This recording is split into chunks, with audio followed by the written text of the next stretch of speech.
In the 1700s and early 1800s, Trinity House became pretty well the place we see now. There was a school here by 1712, for example. This nice Georgian building was its school house. And these almshouses, which now form part of the backstage area of live theatre. The theatre itself is in behind here. They were built in the 1780s. This is all lovely Georgian stuff, pretty and lively and jumbled.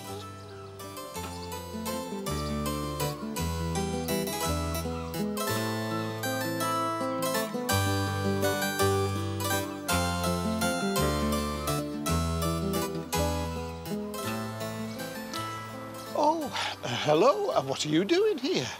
I live here, Pet, in one of these nice almshouses they're built for us. Really? I thought the almshouses were for retired sailors. Oh, some of them are, lover. And for shipwrecked sailors, too.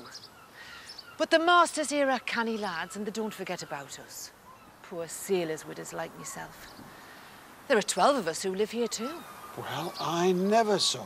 What's it like? I mean, are you well looked after? Oh, yes, Pet, we get an allowance, you know. 12 shillings a month, and free coal, and the use of a doctor. You get the use of a doctor? We do, Pet, we do. I'm often under the doctor myself. Oh, and I'll tell you another thing. We'll get a new dress and a new petticoat every 2 years. Gosh, how generous. So everybody must love it here. Well, not everybody, Pet. We had one lady. She was called Martha. Martha Wilson. She hanged herself in her room. Some say she still walks. Not everybody can be happy, even in a place as nice as this. And it wasn't just a place of benevolence. It's amazing to think that this tiny area of Newcastle's quayside was the haunt of a plethora of historians, philosophers, lawyers and radical thinkers. Inez Mackenzie, you were the main historian in Newcastle in this period. What was the quayside like? Sir, the whole line was usually crowded with shipping keels, wherries, steamboats and other small craft, and exhibits a continual, varied and pleasing bustle. It sounds nice. And were there shops? Oh, indeed there were, sir. The entire street consisted of shops. Warerooms, offices, public houses. Oh, gosh, and what about these narrow lanes, these chairs like the one that Live Theatre's on now? Ah, well, the ground occupied by these chairs was the most crowded with buildings of any part of His Majesty's dominion. Never. And that some of them were the haunts of Cyprian nymphs. Naughty ladies, you mean? Indeed, sir. Their blandishments were of the most coarse and vulgar description. Indeed, many of these dark lanes were inhabited by very dangerous, though not very tempting, females. Well, so nothing much has changed in Newcastle, then? Excuse me. That is an extremely unpleasant and sexist thing to say. And who may you be? My name is Mary Astle. I was born on this quayside in 1666. I died in 1731, actually, but I had very strong views about women. What you two just said is typical of the way men talk about women. I had very different ideas. I was way ahead of my time. Some say I was the first feminist.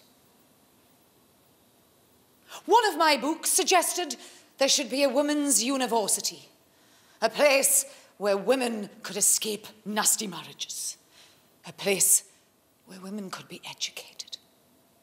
One of my books begged the question, if all men are born free, how come all women are born slaves? I think we would have got along pretty well, madam. I also didn't believe that women were born free. But allow me to introduce myself. My name is Thomas Spence, and I was not only born here in 1750, but I was also a schoolmaster here as well, right here in Broadchair. But what got me into trouble was that I, like Mary here, believed in freedom and equality.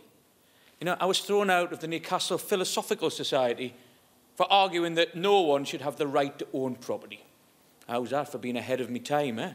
I believe that all property should be owned publicly. That bloke there, Lord Eldon, his lot had me arrested and imprisoned 5 times for arguing for freedom.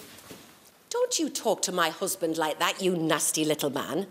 Yes, indeed, he did arrest you, but it was no more than you deserved, was it? My little sweetie pie. It's true, my love. You see, he might be Lord Eldon now, but he was born playing John Scott here on the quayside in 1751, the year after him. Of course, you've all probably heard of me, Bessie Surtees. I persuaded her to elope with me. I was only 18 at the time, and I was living with my father, who was a wealthy merchant, by the riverside in an old house. It's named after you nowadays, isn't it, my sweetie pie? It is, my honey bunch. It's called Bessie Surtees' house. Hooray! And I escaped out of an upstairs window and ran off to Scotland to be married.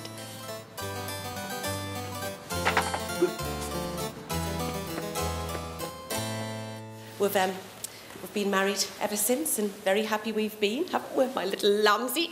Indeed we have, my pet. Her father didn't think I was good enough for her, but I wasn't some grabby Ralph like some people I can mention. I went on to become Lord Chancellor of England, the most important lawyer in the land. Yeah, and what a nasty, tough, harsh one you were and all. Yes, I was harsh, and needed to be. With a revolution going on in France, and people like you stirring up rebellion here at home. Justice, not rebellion, freedom and justice. Justice! Gentlemen, let us not have Englishmen fighting against each other. There are plenty of other people we need to concentrate on instead. And who are you? My name's Cuthbert Collingwood, but you can call me Admiral. Admiral Lord Collingwood, to be precise. I was born here, just like these other people. In fact, I went to school with him. That's right, sir. But I joined the Navy at 12 years of age and spent 44 years of my life at sea. Lord Nelson called me England's hero, and it was my tactics that won the Battle of Trafalgar and allowed the British Navy to defeat Napoleon.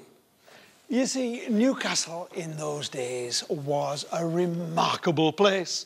Population was only about 30,000, which is the size of a market town nowadays. But there were 36 private schools, a grammar school, and loads of charity schools. There was an orchestra which ran a series of concerts. As you've heard, there was a philosophical society, and there were a set of assembly rooms where posh people could go to be posh. And as you've seen, there were loads and loads of extraordinary people.